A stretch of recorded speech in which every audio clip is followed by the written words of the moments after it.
जिले में कहीं खुशी तो कहीं गम देखने को मिल रहा है।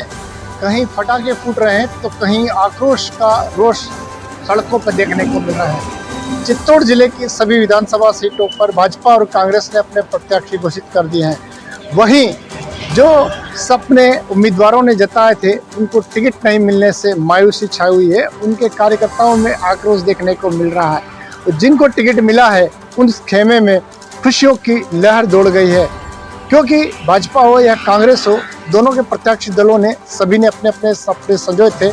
लेकिन कहीं न कहीं हाईकमान से टिकट कटने के कारण, चाहे भाजपा हो चाहे कांग्रेस हो, दोनों खेमों की बात करता हूं तो दोनों खेमों में आक्रोश पनप रहा है। हो सकता है ये उम्मीदवार आने वाले समय में निर्दलीय खड़े हो जाए। बहरहाल जो भी हो, लेकिन टिकट फाइनल होने के बाद में सभी कार्यकर्ताओं में और प्रत्याशियों में कहीं खुशी है तो कहीं गम है। बकाया मानदेय देने की मांग को लेकर आशा सहयोगिनियों ने आज कार्य बहिष्कार कर सीएमएचओ कार्यालय के बाहर किया विरोध प्रदर्शन कर रही आशा सहयोगिनियों ने बताया कि पिछले 5 माह से उनका मानदेय नहीं दिया जा रहा है, जिसके चलते आशाओं में रोष है। इस दौरान उन्होंने बताया कि वे लंबे समय से अपना मानदेय देने की मांग को लेकर सरकारी कार्यालयों के चक्कर काट रहे हैं, लेकिन उनका मानदेय नहीं दिया जा रहा है, जिसके विरोध में आज आशा सहयोगियों ने कार्य बहिष्कार कर सीएमएचओ कार्यालय के बाहर विरोध प्रदर्शन किया। वहीं इस दौरान आशा सहयोगिनी सरोज ने कहा कि जब तक उनका मानदेय नहीं दिया जाता है तो वे अपना कार्य बहिष्कार जारी रखेंगे।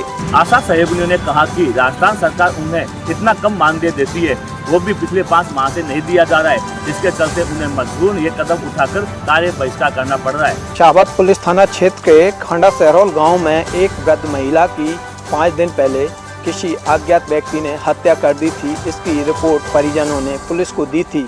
वहीं पुलिस ने उच्च अधिकारियों के निर्देशन में आज कार्रवाई करते हुए इसका खुलासा किया है। खुलासे में शाहबाद थानाधिकारी किरदार सिंह अहमद ने बताया कि उक्त महिला का बेटा ही महिला का हत्यारा निकला है। वहीं आपको बता दें कि इस पर पुलिस अधीक्षक 12 के व अन्य अधिकारियों के निर्देशन में इस कार्रवाई को अंजाम देने के लिए 2 टीमों का गठन किया गया था। इन टीमों ने अधिकारियों के साथ मिलकर काम किया और उक्त आरोपी को गिरफ्तार कर लिया। वहीं थानाधिकारी ने बताया कि आरोपी ने बताया है कि मेरे ऊपर कर्ज था, इसके चलते कांग्रेस प्रत्याशी सीएम सलाहकार एवं दूदू विधायक बाबूलाल नागर ने आज कांग्रेस प्रत्याशी के रूप में रिटर्निंग अधिकारी के समक्ष नामांकन रैली ले जाकर नामांकन प्रस्तुत किया। वहीं आज नामांकन रैली से पूर्व सीएम अशोक गहलोत ने बाबूलाल नागर की जनसभा को श्री राम रिसोर्ट मोजमाबाद में संबोधित किया। वहीं हजारों की संख्या में हजूम उमड़ पड़ा। वह दूदू विधायक बाबूलाल नागर ने अपनी नामांकन रैली को सफल बनाते हुए रिटर्निंग अधिकारी के समक्ष अपना नामांकन प्रस्तुत किया। आज प्रथम नामांकन प्रस्तुत होने के साथ ही दूदू विधानसभा में प्रत्याशी द्वारा नामांकन प्रस्तुत किए जाना शुरू हो चुका है। जिला मुख्यालय पर हनुमानगढ़ विधानसभा में से आज कुल 3 चुनाव नामांकन दाखिल किए गए, जहां सीपीआईएम की तरफ से रघुवीर वर्मा निर्दलीय प्रत्याशी के तौर पर मोहन सिंह जोड़किया व सावन पाईवाल ने अपना नामांकन दाखिल किया है। मुख्यालय हनुमानगढ़ विधानसभा में आज कुल 3 नामांकन दाखिल हुए। सीपीआईएम की तरफ से रघुवीर वर्मा, मोहन सिंह जोड़किया निर्दलीय व सावन पाईवाल ने अपना नामांकन दाखिल किया। वहीं वर्मा ने अपनी बेटी क्रांति को साथ लेकर अपना समर्थकों की मौजूदगी में नामांकन पत्र दाखिल किया। सीपीआईएम पार्टी की तरफ से रघुवीर वर्मा लगातार तीसरी बार नामांकन हो रहा है। वहीं निर्दलीय के रूप में मोहन सिंह जोड़किया और साथ में सावन पाईवाल ने बीजेपी और निर्दलीय के रूप में अपना नामांकन दाखिल किया है। नामांकन भरने के सवाल पर कामरेड रघुवीर वर्मा ने कहा कि दूसरी पार्टियां बेटियों के नाम पर राजनीति करती है, लेकिन हम बेटियों को आगे बढ़ाने के लिए हर कार्य कर रहे हैं। उन्होंने इस दौरान मीडिया के सामने अपना मैनिफेस्टो के बारे में भी बताया।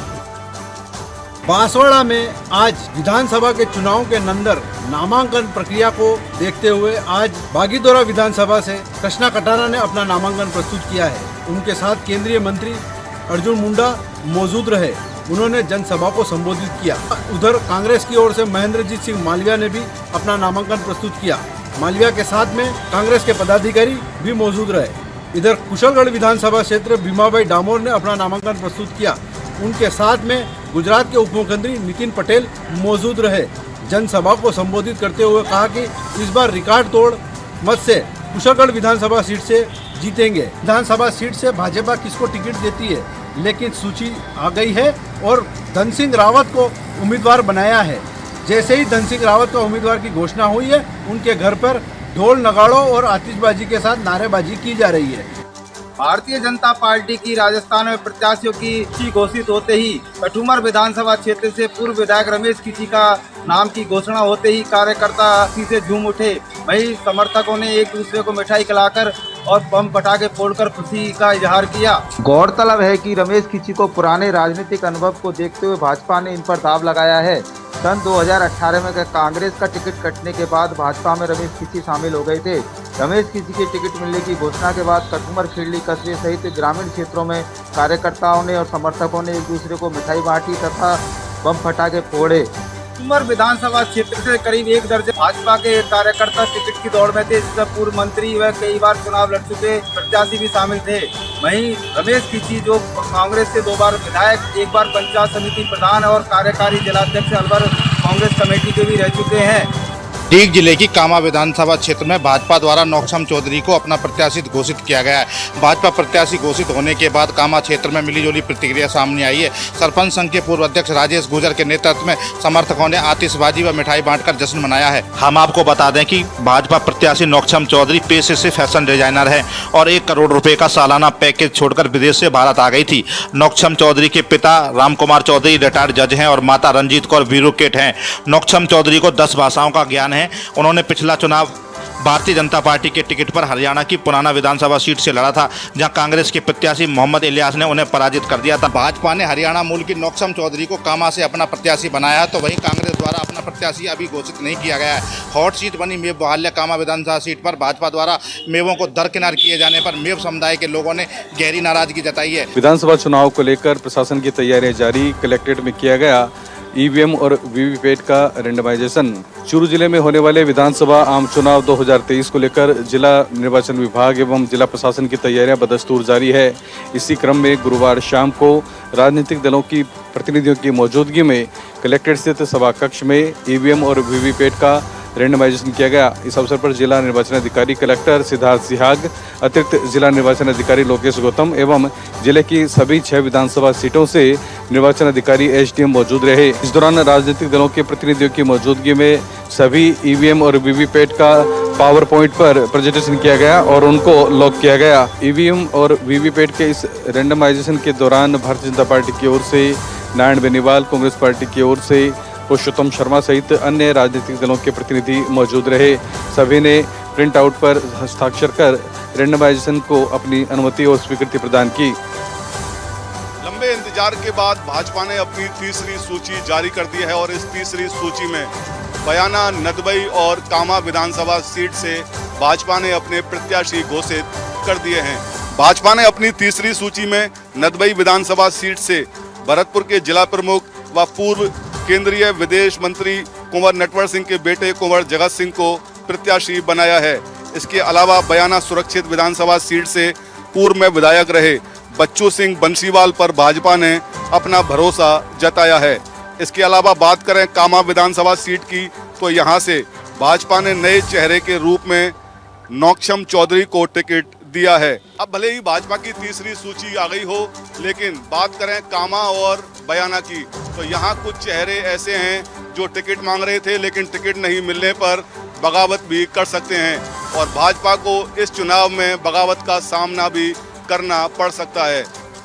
उदयपुर के अम्बा माता थाना इलाके के डायमंड कॉलोनी में डबल मर्डर मिस्ट्री का खुलासा हो चुका है। अम्बा माता थाना पुलिस ने तकनीकी आधार पर और मनोवैज्ञानिक तरीके से पूछताछ कर आखिर इस पूरे मामले का पटाक्षेप कर दिया है। आज उदयपुर के अम्बा माता थाने में आयोजित पत्रकार वार्ता में भुवन भूषण यादव ने उस पूरे मामले का खुलासा करते हुए बताया कि 28 अक्टूबर को डायमंड कॉलोनी में 2 सगी बहनों की उनके घर के कमरे में लाशें मिली थी, जिसके बाद पुलिस सघनता से इस पूरे मामले का खुलासा करने में लगी थी। पुलिस ने करीब 5 किलोमीटर दायरे के सीसीटीवी चेक किए, आसपास के मजदूरों, घरों में काम करने वाले नौकर और परिचितों से भी पूछताछ की, लेकिन पुलिस के पास कोई ठोस सबूत हाथ में नहीं लगा। जिसके बाद पुलिस ने मनोवैज्ञानिक तरीके से पूछताछ की तो एक महिला मारिया का नाम संदिग्ध रूप से सामने आया। पहले घर जाकर हुसैना उसका गला दबाया, उसके सर पर एक लोहे की रॉड से वार करा जिससे उसकी मौत हो गई। हालांकि इस पूरे घटनाक्रम को घर में मौजूद हुसैना की बहन सारा ने देख लिया,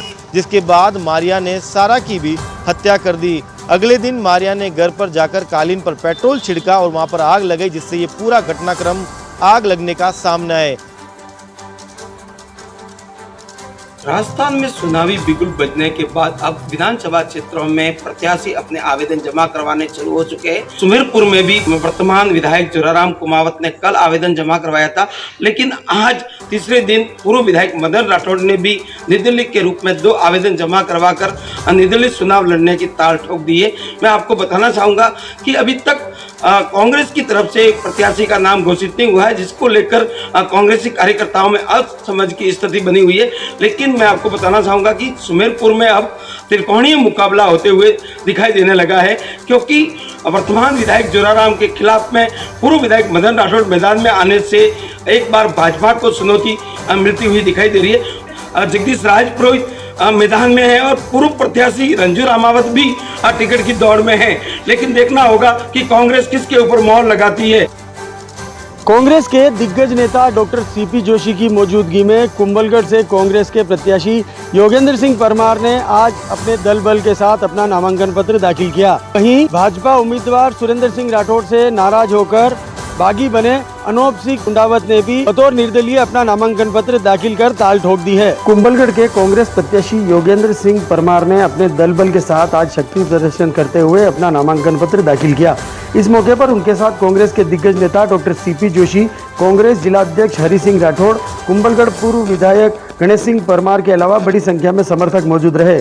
लेकिन कुंभलगढ़ और आमेठ क्षेत्र के पुराने कांग्रेसी नेताओं ने इस नामांकन रैली से दूरी बनाए रखी। कांग्रेस और बागी प्रत्याशी के नामांकन पत्र के बाद कुंभलगढ़ क्षेत्र में राजनीतिक हलचल तेज हो गई है। वहीं शनिवार को भाजपा प्रत्याशी सुरेंद्र सिंह राठौड़ अपने शक्ति प्रदर्शन के साथ नामांकन पत्र दाखिल करेंगे।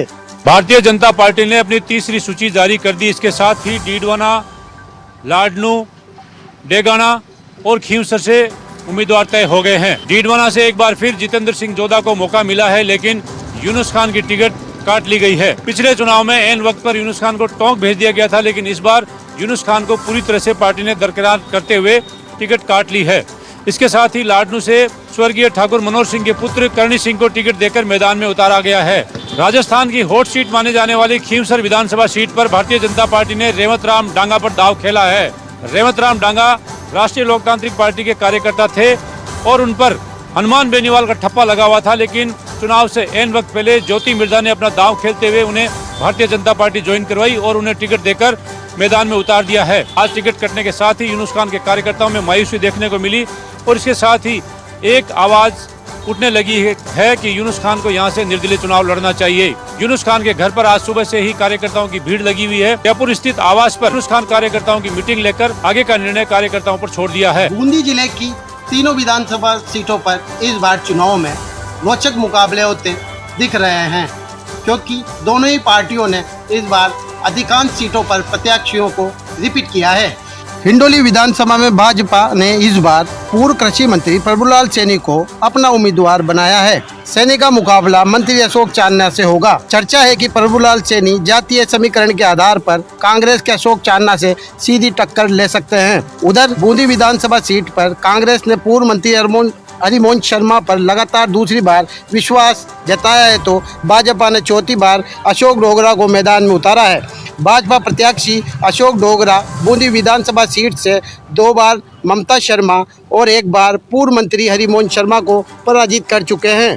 सबसे ज़्यादा रोचक मुकाबला हिंडोली विधानसभा सीट पर देखने को मिल सकता है। यहाँ मंत्री अशोक चांदना के सामने भाजपा ने पूर्व मंत्री प्रभुलाल सैनी को मैदान में उतारा है। विधानसभा चुनाव की राजनीति से जुड़ी बड़ी खबर निकल रही इस वक्त अजमेर से। कांग्रेस के लिए अजमेर में जीत की राह आसान दिखाई नहीं दे रही। जहां अजमेर के दक्षिण में प्रत्याशी का विरोध किया गया, तो वहीं अजमेर उत्तर के अंदर फिलहाल प्रत्याशी घोषित नहीं होने के बावजूद संभावनाओं का भी विरोध तेज किया गया। हम बात करें नसीराबाद की, तो वहां पर भी कांग्रेस प्रत्याशी के खिलाफ पूर्व विधायक लामबंद हुए। हम बात करें किशनगढ़ की, तो वहां पर भी कांग्रेस प्रत्याशी विकास चौधरी की राह आसान दिखाई नहीं दे रही। हम बात करें मसूदा की, तो वहां से भी राकेश पारीख के लिए कांग्रेसी बिखरे हैं। वहाँ बात करें पुष्कर की तो नसीम अख्तर के लिए पूर्व विधायक डॉक्टर गोपाल बाहेती ने भी मोर्चा खोल रखा है। ऐसे हालात में कांग्रेस किस तरह से प्रदेश में एक बार फिर सरकार पर काबिज होगी, यह तो 3 तारीख को आने वाला परिणाम ही बता पाएगा, या फिर एक बार भारतीय जनता पार्टी का किया गया दावा कितना सफल होगा, यह भी 3 तारीख के गर्त में है। राजस्थान में भाजपा ने गुरुवार को 58 नामों की अपनी तीसरी सूची जारी कर दी है। भाजपा ने करौली विधानसभा में मास्टर स्ट्रोक खेलते हुए कांग्रेस से बागी हुए दर्शन सिंह गुर्जर को अपना प्रत्याशी घोषित किया है। इधर दर्शन सिंह गुर्जर को भाजपा का टिकट मिलने के बाद समर्थकों में खुशी की लहर दौड़ गई। से खास बातचीत करते हुए पूर्व विधायक दर्शन सिंह गुर्जर के भाई भरत सिंह ने कहा कि आज मुझे एवं परिवार को घर वापसी पर बहुत खुशी हुई है। उन्होंने भावुक होते हुए भाजपा के शीर्ष नेतृत्व का आभार जताया है। भरत सिंह ने कहा कि मेरे पिताजी स्वर्गीय हंसराम गुर्जर भैरव सिंह सरकार में विधायक रहे और मंत्री और धनबल को ठुकराते हुए 19 जुलाई 1997 को करौली को जिला बनवाया। शुरू से ही हमारा परिवार भाजपा की रीति और नीति पर विश्वास करता है, लेकिन बाद में भाजपा द्वारा टिकट नहीं देने पर भाई दर्शन कांग्रेस में शामिल हो गया। कि कांग्रेस ने जहां वर्तमान विधायक लाखन सिंह मीणा को अपना प्रत्याशी बनाया है, तो वहीं बहुजन समाजवादी पार्टी ने रविंद्र मीणा को मैदान में उतारा है। राजस्थान में विधानसभा चुनाव जैसे ही नजदीक आ रहे हैं, राजनीति के बाजार में गर्मी बढ़ती जा रही है। अनूपगढ़ के रायसीनगर में भाजपा, कांग्रेस, कॉमरेड और आम आदमी पार्टी के द्वारा अपने उम्मीदवार मैदान में उतार दिए गए हैं, परंतु टिकट वितरण को लेकर बावरी समाज में बेहद रोष देखने को मिल रहा है। उनका कहना है कि इस सभी पार्टियों के द्वारा उनके समाज की अनदेखी की गई है। गुरुवार को हनुमान मंदिर धर्मशाला में बावरी समाज की एक बैठक आयोजित की गई, जिसमें राजनीतिक पार्टियों के प्रति रोष देखने को मिला। बैठक समापन होने के पश्चात बावरी समाज के द्वारा चौराहे पर भाजपा, कांग्रेस जो कि राष्ट्रीय पार्टी है, उनका पुतला जलाया गया और उनके प्रति अपना रोष व्यक्त किया गया। उनका कहना है कि बावरी समाज के द्वारा आने वाले दिनों में पार्टियों के विरुद्ध कुछ फैसला लिया जाएगा। सामने यह आ रहा है कि अगर बावरी समाज ने कांग्रेस और भाजपा का विरोध किया तो बाकी पार्टियां इसका फायदा उठा सकती है।